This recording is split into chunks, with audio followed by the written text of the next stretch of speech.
Hallo Frau Kreis, hier ist der Frank Drechsler. Ich arbeite in Fürth bei der Cover Zeitung und Ihre Tochter... Moment. Ja, Schau, um was geht's. ja. Also ich bin der Frank Drechsler, ich arbeite in Fürth bei der Cover Zeitung. Ja. Und Ihre Tochter Petra hat mir vor längerer Zeit schon Ihre Telefonnummer gegeben. Und hat gesagt, ich dürfte Sie anrufen und ein paar Fragen stellen. Und jetzt wollte ich wissen, ob Sie 4-5 Minuten Zeit hätten, dass ich Ihnen ein paar Fragen zur Cover stelle, beziehungsweise zu Ihren Sachen wie Schützenhaus Hubertus und so und wie es als Kind oder in der Jugend war. Hätten Sie da ein paar Minuten Zeit? Ja, habe ich schon. Ja. Ich mach mal den Fernseher ein wenig leiser, sonst verstehe ich nichts. Jetzt aber. Ja. Als Sie Kind waren, was gab es denn da, was Sie selber auf der Cover gern gemacht haben als Kind? Haben Sie da noch was in Erinnerung? Ich muss Ihnen sagen, als Kind bis zur 4. Schulklasse war ich Krieg. Ja, okay, ja. Und dann sind meine Eltern, weil meine Eltern haben ja Karussell gehabt. Ja. Und das ist aber 2/3 verbrannt im Krieg. Mhm, okay, Und ja. dann sind meine Eltern das erste Jahr oder zwei Jahre mit einer Pudel rausgefahren, mit Ringwerfen. Weil da hat man nach dem Krieg hat man nicht einmal schießen dürfen, hat man keine Schießbuden auch nicht rum dürfen. Ja, das konnte wahrscheinlich keiner mehr hören, die Geräusche, ja. Da hat man keine Gewehre, also die hat man abgeben müssen. Ja, okay, ja. Ja, Ja, und dann hat mein Vater sein Karussell wieder aufgebaut. In der Zwischenzeit bin ich ja dann aus der Schule gekommen und dann war ich bei den Eltern dabei im Geschäft. mhm. Und was da so angefallen ist, das hat man als Madler genauso machen wie als Wehrbuch. Ja, ja. Ja. Ne? Ja, Ihre Ja, Tochter hat gesagt, Sie sind 36er Jahrgang. Ja. Dann waren es quasi dann nach dem Krieg so 10, 11, ne? Naja, so ja. Ja. Da war dann nimmer viel mit eigenen Vergnügen, da hat man mitarbeiten müssen dann Ja, quasi. du hast dann Kassen gesagt, du magst das und das, da hat man helfen müssen, ja. Ja, ja. Ich muss aber dazu sagen, die Schulzeit war mein Bruder und auch ich waren wir wieder daheim bei den Großeltern. Okay, ja. Wir haben das Glück gehabt, dass unsere Großeltern da nicht mehr gereist sind vom Alter her, weil die haben ja vom Krieg, also wo dann der Krieg ausbruch ist, eingestellt und sind dann nicht mehr rausgefahren nach dem Krieg. Okay, Und ja. dann haben meine Großeltern, die haben dann uns gehabt und dann sind wir in die Schule daheim gegangen. Wir haben nicht auf der Reise in die Schule gebraucht. Ja, okay, ja. Bei Ihren Anfängen dann so in den 40er Jahren, was gab es denn da herausragende Sachen an Ständen, was es jetzt heute gar nicht mehr gibt?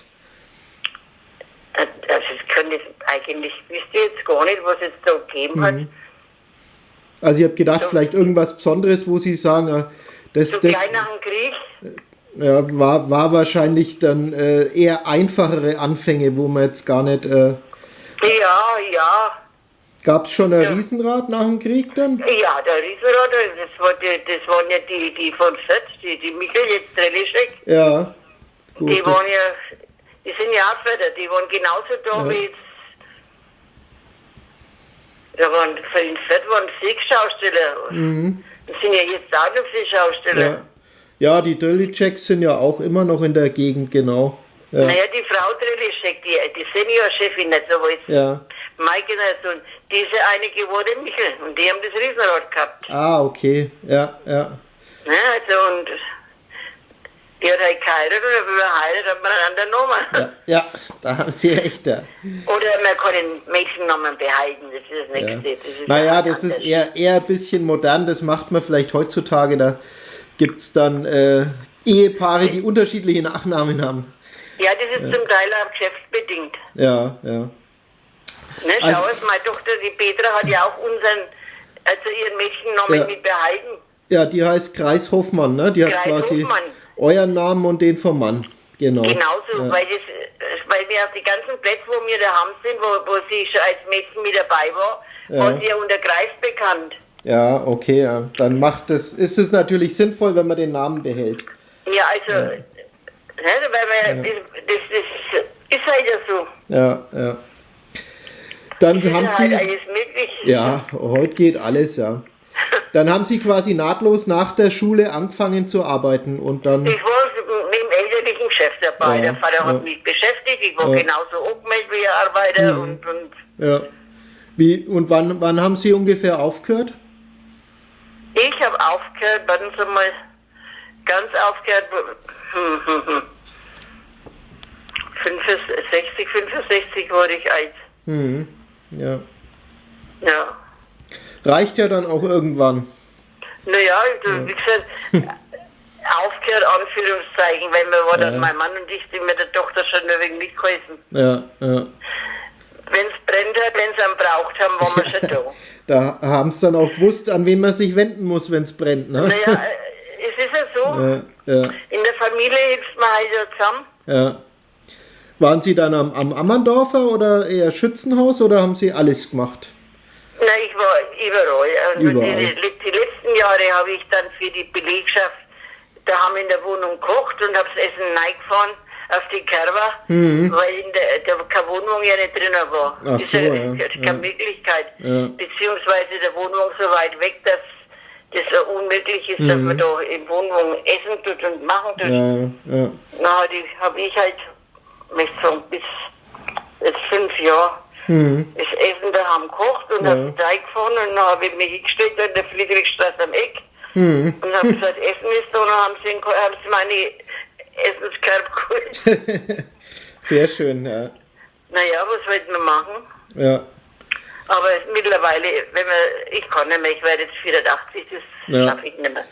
Da haben Sie recht. Aber gehen Sie so privat schon nochmal einen Sprung auf die Kerber oder ist Ihnen auch zu anstrengend? Schon. Einmal oder zweimal muss ich schon reinhalten, natürlich bescheiden, nein, gibt es keine. Ja, das ist sehr schade. Also wir machen jetzt unsere Kerber-Zeitung auch bloß eine kleine Notausgabe quasi, die wir dann in der Stadt verteilen, in die Läden und in der Gastronomie und so. Weil wir gesagt haben, vielleicht kann man die Leute trotzdem ein bisschen Geschichten mit an die Hand geben, damit es nicht gar so traurig ist. Ja, es ist schon wirklich, weil man versteht es ja gar nicht. Manchmal verstehe ich das Ganze nicht. Ja. Es ist Vorsicht ist Recht, es ist alles Recht. Aber wir haben ja fast keine Fälle mehr. Ja, eben, ja. Ja, das ist, was halt für die Menschen so schwer zu verstehen ist, dass das so unterschiedlich gehandhabt wird, ja. Dass manche Sachen dürfen gemacht werden und manche nicht. Und da denkt man sich, wo ist denn jetzt da der Unterschied, ja? Was soll denn das? Ja, das ist das Nächste. Ja. Und die einzelnen Bundesländer sind auch nochmal unterschiedlich.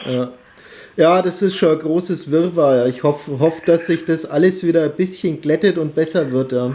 Ja, das muss besser werden, weil sonst bricht die ganze Wirtschaft zusammen. Ja. Uns betrifft es ja ganz schlimm, weil wir haben ja wirklich seit Weihnachten, seit dem Heiligen Abend keine Einnahmen mehr. Ja, war ja alles zu, ja. Alles abgesagt und das alles ist... abgesagt. Das ist furchtbar, ja. Das ist auch abgesagt und hoffentlich gibt es nur einen Weihnachtsmarkt, das weiß man ja auch nicht. Ja, das wär noch ein bisschen eine Rettung oder ein bisschen ein Lichtblick, wenn es wenigstens Weihnachtsmärkte geben würde, ne? Ne, aber das weiß man ja auch nicht. Ja, nee. Das ist ja auch alles noch offen. Schau, ich verstehe das vom Oktoberfest. Das ist eine ganz andere Dimension. Da kommen ja die Leute vom ganzen Ausland, also von überall her, von der ganzen Welt. Ja, das ist in Fett ja nicht der Fall. Nee. Das ist in München schon mit möglichen Infektionen schon das Risiko viel größer wie bei uns. Ja, das sind ja ganz andere Dimensionen, wo da zusammen können. Und vor allen Dingen, die mussten ja jetzt hätten die ja schon anfangen müssen für den Aufbau. Ja, das ist ja viel größer. Ja. Ne? Ja. Aber man kann aber nicht aufbauen, dann findet es nicht statt. Das sind ja enorme Unkosten. Ja, das geht nicht. Jetzt noch was anderes, Frau Kreis. Ihre Tochter hat mal was aufgeschrieben von einer lustigen Seefahrt, aber ich kann mich gar nicht daran erinnern, ob ich das schon mal selber gefahren bin. Gibt es das noch? Das gibt's nicht mehr. Meine Eltern haben das nie verkauft nach Luxemburg. Nach Luxemburg, okay. Und was dann da draus geworden ist, weiß ich nicht. Ja. Was war das sowas wie die Santa Maria oder sowas in der Art? Nein. Nee. Es ist schlecht, das zu erklären. Das war der Schrägaufbau. Ja. Haben Sie was, Raketenfahrt zum Mond? Das ist derselbe Aufbau wie unser Geschäft, bloß haben wir Schiffe drauf gehabt und das andere waren Raketen. Okay. Ja, das Raketenfahrt zum Mond habe ich, glaube ich, schon mal Bilder gesehen. Ja. Unseres war in der Mitte der Leuchtturm. Mhm. Ne, und das sind außenrum, die sind dann die Schiffe gefahren. Ja, okay. Ja. Wenn Sie mal kommen können, so ein Bild sehen. Ja, na wo letzte Woche sage ich schon, letztes Jahr ihr Tochter mir die Nummer gegeben hat, da hat es dann geschrieben so, ja, melde dich halt einmal, dann können wir mal bei meiner Mutter vorbeigehen. Und ich habe es irgendwie nie geschafft, weil ich mache das ja mit der Zeitung auch nur nebenbei, ich arbeite ja ganz normal. Und jetzt na super, jetzt kommt dieser scheiß Virus, ja.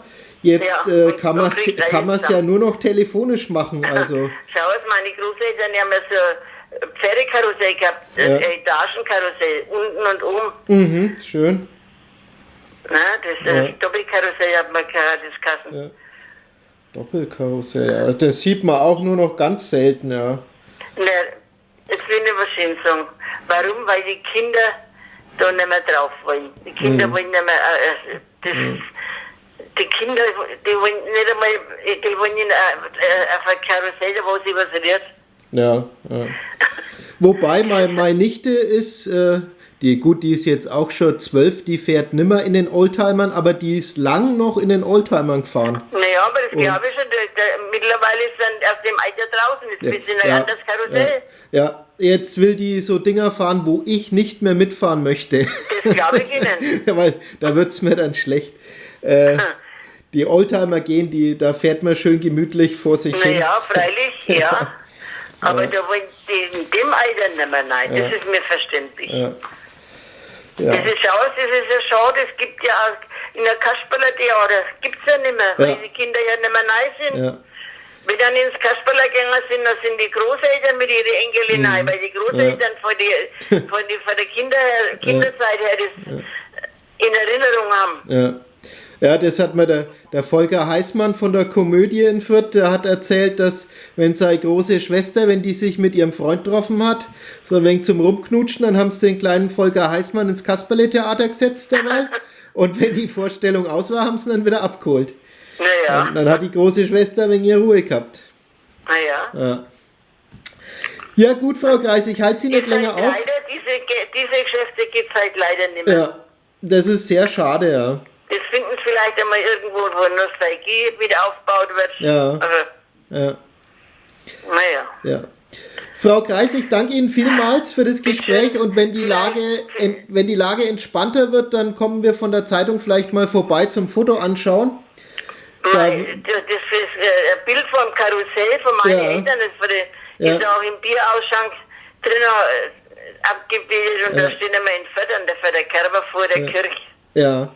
Vielleicht frage ich auch mal die Petra, ob die mir es abfotografiert, dann kannst du es mir per E-Mail schicken. Im Hintergrund der Kirchturm von der katholischen Kirche und da stehen wir mit dem Karussell. Sehr schön. Ja. Da wo jetzt der Kettenflieger steht. Das Volare, ja, okay. Ja. Da waren wir gleich drauf.